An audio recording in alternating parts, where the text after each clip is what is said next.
窗緊緊閉上，手機不准再響，未到安全時豈敢處理哀傷，從淚腺累積的像，平日你沒膽放肆聲張，這夜你哭哭夠，讓情緒通暢。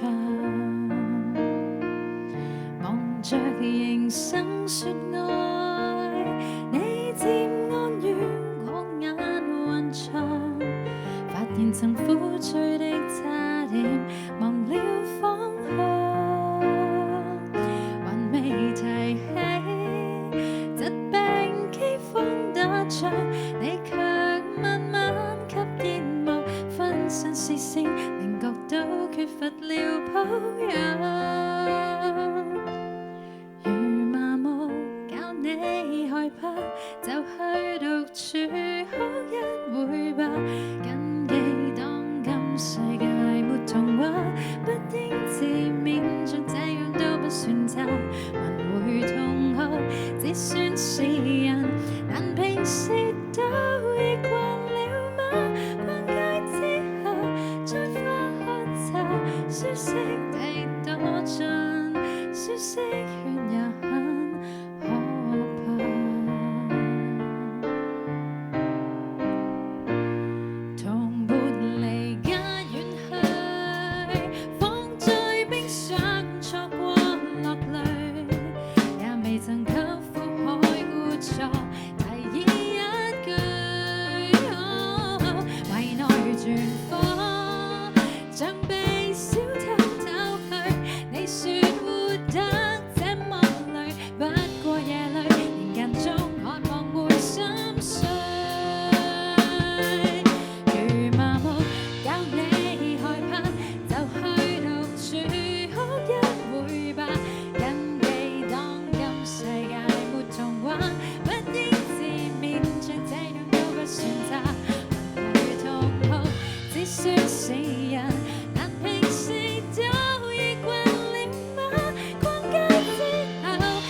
放半天假，如愛制搞你害怕，就拼命去不舒服吧，不要簽收這個偽童話，多管世事好。